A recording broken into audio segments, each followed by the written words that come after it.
ವೈಫಲ್ಯ ಅಂತ ನಾನು ಹೇಳಕ್ಕೆ ಅದನ್ನ ನಾನು ಯಾವ್ದೇ ಕಾರಣಕ್ಕೂ ಒಪ್ಕೊಳಕ್ಕೆ ತಯಾರಿಲ್ಲ.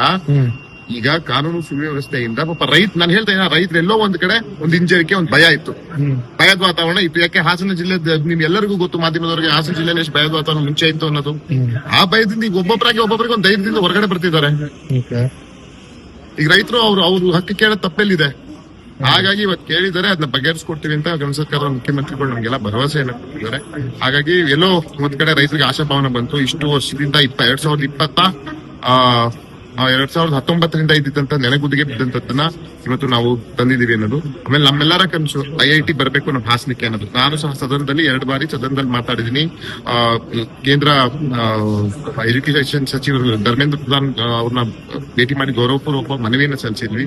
ಸದನದಲ್ಲೂ ಮಾತಾಡಿದೆ. ಇಲ್ಲಿವರೆಗೂ ಕೊಡ್ಲಿಲ್ಲ. ಕಳೆದ ವರ್ಷ ಚುನಾವಣೆಗೋಸ್ಕರ ಬಿಹಾರ್ಗೆ IIT ಕೊಟ್ರು. ಅವರು ಚುನಾವಣಾ ಬಜೆಟ್ ಅಲ್ಲಿ ಏನು ಕಳೆದ ವರ್ಷ ಬಜೆಟ್ ಅಲ್ಲಿ ಈ ಮುಂಬರುವ ಬಜೆಟ್ ಅಲ್ಲಾದ್ರೂ ಕೊಡ್ತಾರೆ ಅನ್ನೋದು ನಮ್ಮೊಂದು ಆಶಾಭಾವನೆ.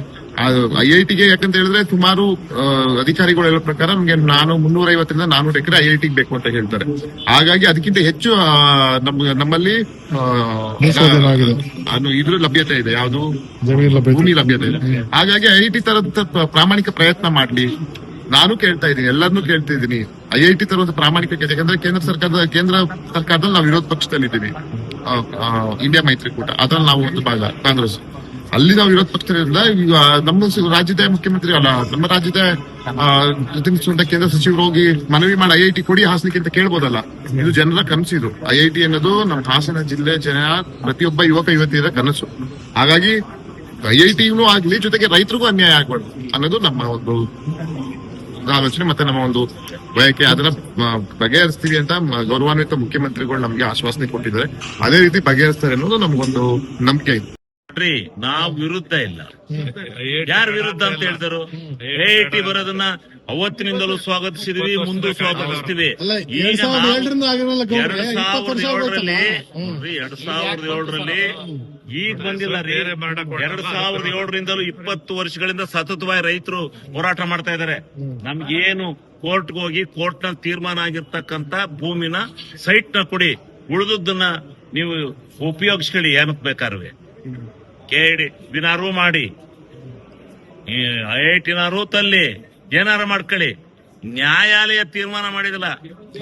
ಇಷ್ಟು ಜನಕ್ಕೆ ನೀವು 40% ಸೈಟ್ ಕೊಡಿ ಅಂತ ತೀರ್ಮಾನ ಆಯ್ತಲ್ಲ, ಅದನ್ನ ಕೊಡಿ ಅಂತ ಕೇಳಿ. ವರ್ಷದಿಂದ ನಿಮ್ ಸರ್ಕಾರನೇ ಇತ್ತು, ಯಾಕೆ ಅವಾಗ ಚಕಾರ ನೋಡಿ, ಆವಾಗ ನನಗೆ ಗೊತ್ತಿಲ್ಲ ಅದು.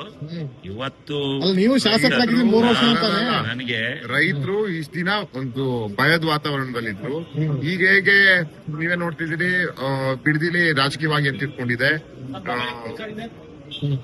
ಅದರ ಮೇಲೆ ಒಂದು ರೈತರಿಗೆ ಒಂದು ಪುಷ್ಟಿ ಸಿಕ್ತು. ಜನ ಸರ್ಕಾರದ ಮುಖ್ಯಮಂತ್ರಿಗಳು ನಮ್ಗೆ ರೈತರ ಪರವಾಗಿದ್ದಾರೆ, ರೈತರಿಗೆ ನ್ಯಾಯ ಕೊಡಿಸ್ತಾರೆ ಅನ್ನೋದು ಒಂದು ಭಾವನೆಯಲ್ಲಿ ಈಗ ಒಂದೊಂದೇ ಆಗಿ ಹೊರಗಡೆ ರೈತರಿಗೆ ಏನೇನು ಅನ್ಯಾಯ ಆಗಿದೆ ಹೊರಗಡೆ ಬರ್ತಾ ಇದಾರೆ. ನಾಳೆ ಇನ್ನೂ ಒಂದೆರಡು ಇದೇ ತರ ನಮ್ಮ ಜಿಲ್ಲೆಗೂ ಸಮಸ್ಯೆಗಳನ್ನ ಹೊರಗಡೆ ಬರ್ತವೆ ಹಾಸನ ಜಿಲ್ಲೆದೆ. ಹಾಗಾಗಿ ಹಾಸನ ಜಿಲ್ಲೆಗೆ ಆಗಿರೋಷ್ಟು ರೈತರಿಗೆ ಅನ್ಯಾಯ ಇನ್ಯಾವ ಜಿಲ್ಲೆಯಲ್ಲೂ ಆಗಿಲ್ಲ. ಹಾಗಾಗಿ ಇವತ್ತು ರೈತರು ಅವರು ಒಮ್ಮತವಾಗಿ ಬಂದಿದ್ದಾರೆ. ನಿಮ್ಗೆಲ್ಲ ಗೊತ್ತಿರೋಂಗೆ ಅದಾಗ್ಲೇ ಏನ್ ಕಂಪಲ್ಸರಿ ಲ್ಯಾಂಡ್ಗೆ 40% ಅವ್ರು ಹಕ್ಕುಬಾದರಾಗಿದ್ದಾರೆ. ಹೈಕೋರ್ಟ್ ಸಹ ಸೂಚನೆ ಕೊಟ್ಟಿದೆ. ಏನ್ ಪಾಲಿಸಿ ಇಲ್ಲಿದೆ ಆ ಪಾಲಿಸಿ ಅಂತೆ ನೀವು ರೈತರಿಗೆ ಅನುಪಾತದಲ್ಲಿ ನಿವೇಶನಗಳನ್ನ ಹಂಚಿ ಅಂತ ಹೇಳಿದೆ. ಅದಕ್ಕಾಗಲೇ ಟೆಂಡರ್ ಪ್ರಕ್ರಿಯೆ ಕಂಪ್ಲೀಟ್ ಆಗಿ ಎಲ್ಲಾ ಮುಗಿದಿ ಆಗ್ಲೇ ಏಜೆನ್ಸಿ ಸಹ ಫಿಕ್ಸ್ ಆಗಿದೆ. ಕಾಂಟ್ರಾಕ್ಟರ್ ಬಂದು ಜಾಗದಲ್ಲಿ ತಮ್ಮ ಅವರು ಏನು ಸಾಮಾನುಗಳನ್ನೆಲ್ಲ ಇಟ್ಕೊಂಡು ಮೆಟೀರಿಯಲ್ಸ್ ಆಗಿರ್ಬೋದು ಎಲ್ಲ ಡಂಪ್ ಮಾಡ್ಕೊಂಡು ಗಲಾಟೆ ಆಗಿ ತೆಗೆದ ಮೇಲೆ ಮತ್ತೆ ಇಲ್ಲಿ ಕೆಲಸ ಮಾಡಕ್ಕೆ ಅಲ್ಲಿ ಬಿಡ್ತಾ ಇಲ್ಲ ಇನ್ನೊಂದು ಗುಂಪು. ಇವರ ರೈತರ ಅಪೋಸಿಟ್ ಗುಂಪು ಅಂದ್ರೆ ಯಾರಿಗೆ ಅದು ಆಗ್ಬಾರ್ದು ಮತ್ತೆ ರೈತರಿಗೆ ಆಗದೆ ಇರಬೇಕಬಾರ್ದು ಅನ್ನೋ ಒಂದು ಗುಂಪು ರೈತರಿಗೆ ತೊಂದರೆ ಕೊಡ್ತಾ ಇದೆ. ಇವತ್ತು ಘನ ಸರ್ಕಾರದ ಮುಖ್ಯಮಂತ್ರಿಗಳನ್ನ ಎಲ್ಲ ನೊಂದಂತಹ ರೈತರುಗಳು, ಬರೀ ರೈತರಲ್ಲ ನೊಂದಂತಹ ರೈತರುಗಳು ಮನವಿ ಮಾಡಿದ್ದಾರೆ ಇವತ್ತು ಮುಖ್ಯಮಂತ್ರಿಗಳಿಗೆ. ಸಕಾರಾತ್ಮಕ ಸಂಜೆ ಒಳಗಡೆ ಇದನ್ನ ಬಗೆಹರಿಸಿಕೊಡೋ ಕೆಲಸ ಮಾಡ್ತಿದ್ದೀವಿ. ಸರ್ಕಾರ ನಿಮ್ದು